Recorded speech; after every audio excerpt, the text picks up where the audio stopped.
Hey guys, it's Matt. Welcome to Speed Tutor. So opening doors has been a big thing since the beginning of time when it comes to games. Whether you look at Resident Evil games, Skyrim, any particular first-person adventure game, you'll have the ability to open and close a door. I'm going to show you how to do this with a first-person and a trigger-based version to be able to rotate a door around on its pivot point. I'll show you two different types of pivots to be able to either use this as an empty parent or one that you've had in your 3D program. And we'll look at writing the scripts to be able to make this happen, so it's a universal script for any door that you might want to use. Do be sure to check out my full comprehensive tutorial, which is all about interacting with doors, picking up keys, having your own inventory, and taking around keys with you for your own adventure. And it's a really awesome tutorial that I don't think that many people watched, so if you want to check that out, I'll put that down below too. And if you do like this video, be sure to throw a like and make sure you're subscribed because it helps me out massively. So I just wanted to quickly show you my setup for my scene, just so that you've got an idea of what's currently in there. So I've got a first-person controller, which I can run around with, and it's got a main camera. The first-person controller is tagged as player. I do have a canvas, which just has an image on it, which acts as the crosshair in the middle of the screen, just to help us out with a first-person style interaction.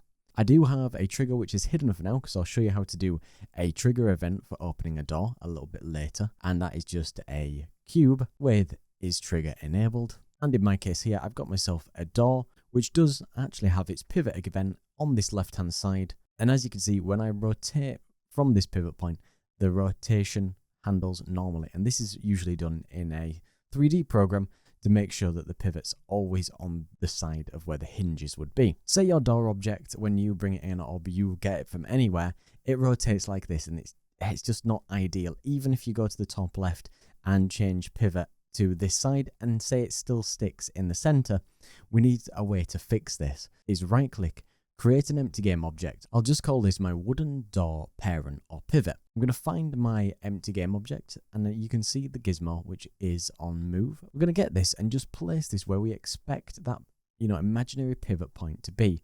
So we'll make sure that we go into one of the side views to make sure that we can get this right along where that hinge should be. Remember, this doesn't have to be perfect, so this is where I guess my pivot point should be. Now what I can do from there is I can make my wooden door a child of that parent game object. Now if I select on the parent game object, which was that empty one, and I go to the pivot point, you can see that we can now rotate that door as we would normally, and we fixed that issue that we had. And what we need to do is in our script is make sure that we take this pivot point into account when we're doing the rotation, and I'll show you how to do that. Alright, so first of all, I want to create the idea of my door controller script, which is going to be the way to rotate this door when we interact with it. So I'm going to right click, I'm going to create scripting, and I'm just going to choose a mono behavior, and I'm going to name this door controller. Now I've opened up door controller. I'm going to add a new namespace at the top, so using system.collections, because we're going to use a coroutine a little bit later. What we actually want to do is start creating some rotation settings. So we want to have a private boolean for rotate self, and we'll set that equal to true. That just means it won't have a parent game object, and it'll just rotate on the own object. If not, we'll need to specify a game object which will act as either the parent or another object if we want to access this from somewhere else. We'll have a vector 3 for the rotation axis, and we'll just put this vector 3 dot up.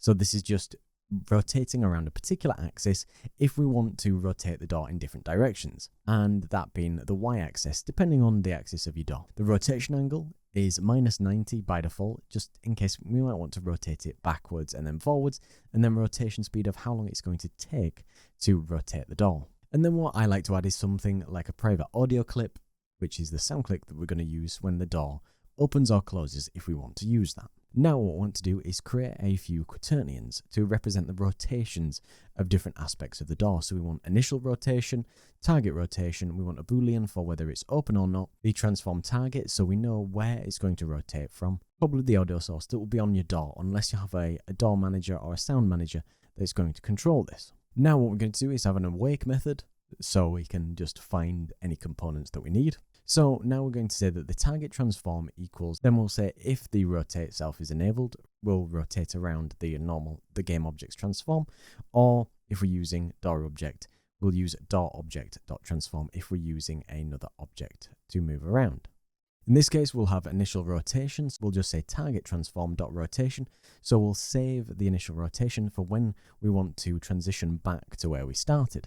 Then what we're going to do is just find the DAW audio source equals a get component, the audio source, if we want to play a sound effect. Now I want to create a public method which is called toggle DAW. So this might be something that we create to be able to access from other places if we want to make the DAW action happen. So like I said, we're going to create coroutines to rotate the DAW. So the best thing is when we start rotating is to stop all other coroutines, just to make sure that we're not doing any other rotations. What we're then going to do is start a new coroutine which we'll call rotate DAW. And then in brackets, we've just got the opposite of is open. So in this case, we pass the state of currently what is open, true for open, or false for close. So then, like I said, we needed to create a enumerator for rotate DAW, and of course we needed that using system.collections at the top, and we'll pass in a parameter called bool opening, because that's what's going to happen where we rotate the DAW either true or false. So first of all, what we need to say is that we need to determine whether the rotation is based on open or false. So we'll say that the target rotation, then we'll say that if opening, if it's true, we'll do the first one. If it's false, we'll do the next one. So what we're doing here was just doing the initial rotation times by quaternion.euler. We'll do the rotation axis times by the rotation angle. Any other case, we'll be moving back to the initial rotation. Then we'll have the quaternion of whatever the start rotation should be equals the target transform dot rotation. A good point here is to have an if statement for if the sound clip is not equal to null. So if we do have one, we can use the DAW audio source dot play one shot and play the sound clip for when it opens and closes. Now what we're going to do is we're going to have a float for duration of 1f divided by the rotation speed, which is going to convert the speed into a duration. And then we're just going to have a float for elapsed time because we need to make sure that we control this over a particular amount of time. We'll have a new while loop, which will interpolate the rotation over time. So as long as elapsed time is less than duration, then we'll say elapsed time plus equals time.delta time. Then we'll have a float and we'll just call it t equals mathf.clamp01 in brackets elapsed time divided by the duration. So this just clamps it between 0 and 1. So then what we'll do is the target transform.rotation equals quaternion.lerp at the start rotation, and then it will move to the target rotation over the specified amount of time. And then we can use yield return null because we don't have to actually return any information. And under the curly bracket where the while loop was, we'll add target transform.rotation equals the target rotation, and then is opening is equal to whatever opening was set to. One thing that might be important for you to add is something to stop you being able to spam rotate the DAWs and then potentially break it. If you add another field at the top called private bool is rotating, set it equal to false for now, and so you can track whether your actual DAW is moving at any time. And then in your toggle DAW method, if you just add an if statement which says if is rotating, we're just going to return. So we're not going to go to these other two lines below if it is rotating at any time. And obviously we need a system to be able to check whether it is rotating. So in this rotate DAW method at the top, we'll just say that is rotating equals true, because if we are beginning to do that, that is the truth. And now we need a way to make sure that it isn't rotating anymore when it's finished. So at the bottom here, we can say is rotating false. So then we can choose it again. So no matter how many times we try and spam the DAW, now we've got it protected so we can't end up doing something crazy. So what we can do back in Unity now, we can select our DAW, whichever one we've previously created. But I'm using the one which has got the pivot already on the side without the empty parent. I'm just going to add the DAW controller here, and I can say that I can rotate self. And I'll just leave that ticked. I'll leave the rotation axis on Y as 1, the rotation angle -90, and the speed 1.5. You can add an audio clip in there if you want, but you want to make sure that your DAW does have an audio source component. If you type that in, and you can add that to make sure that you can have an audio clip. And now, just as a quick test, I just added a quick input line which will run the toggle DAW method. And as you can see, when I press my button, I can open and close my DAW. Now, as the example that I showed you earlier, that we have the empty parent as the pivot, I've still added the script to the wooden DAW. But instead of using self-rotate with ticked, I've just used the DAW object and I've set that to the pivot up at the top. So that just means that when we do the interaction, it will rotate around this parent object rather than the main DAW itself if you've got that issue, as you can see in my example here. Now I've got either a first person interaction that you can do or a trigger. We'll start off with the first person interaction. So you can use a Raycast to interact with the door when you're looking at it and press a button to make it happen. I'll right click, go create and choose mono behavior script. I'll call this my fp.interactor. And what we're going to do is have a camera as the player camera, which we're going to assign. We'll have a flow for the max interact distance, so how far away from the door you can interact with it, and a layer masks for interactable layers if you want to specify the door on a layer if you only want to interact at that particular layer, and then a quick key code just to test this out, and it'll be just the left mouse click. In this case, we can say that if the player camera is equal to null, then what we'll do is we'll say player camera equals get component camera, and we'll want to put this script on our actual main camera that we're using.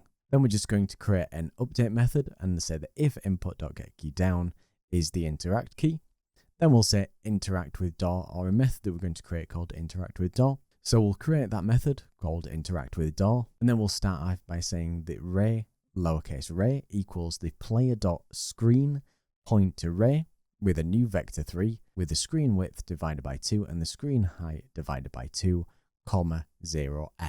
And then finish off the brackets.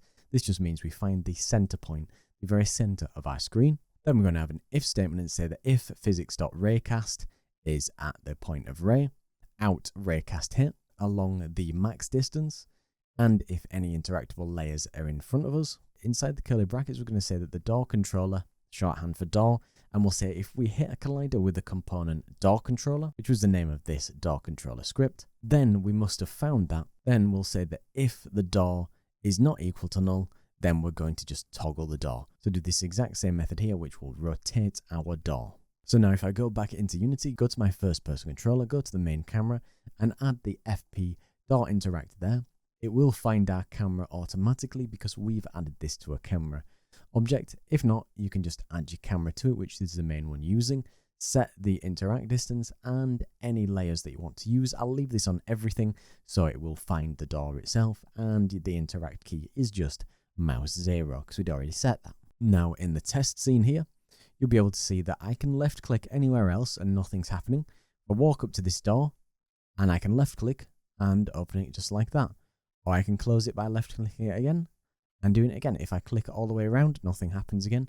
Only when we're directly looking at this door object does it actually do anything and open or close. Now to quickly show you a trigger event if you want to enable this. So I just have a trigger here, which is just a box set to is trigger. I'm going to create a little script to make this happen. So we'll right click again, create mono behavior script. I just called that script door trigger. And what we've got here, we've got a private string. The player tag is equal to player in this case. We've got a reference to the door controller, the door that we want, and a void on trigger enter collider other. If we collide with the tag, which is the player tag, we'll do door.toggle door. Now, if we select on this door trigger that we have, this game object, and you add the door trigger script, you can see that it's already got the player tag and it's looking for a door. So we'll just add the door that we're using, that one here, and you want to make sure that your player is tagged player to make this happen. Now, when we press play, you can see that nothing happens. Only when we walk into it does it move, and if we walk back into it again, it will do the same thing. Of course, after this initial interaction, you could set the game object to false, so you can't open the door again, but it just gives you an example of how you can use this. Do be aware, I've got a full tutorial about opening doors, collecting keys with its own inventory system, and it's a really in-depth tutorial, which I think is a really awesome one if you want to check it out. I'll put it down below. And if you do like this video, I'll put all the scripts on my Patreon, along with this full project, and let me know what you think down below. Do check out all the rest of my assets on my Patreon too to get over 230 different scripts, assets, and projects you cannot find anywhere else. And do check out the links to Unity sales and everything down below. And a big thank you to Verishutha and Party of 10 for their amazing support, and everybody else, thank you very much for watching.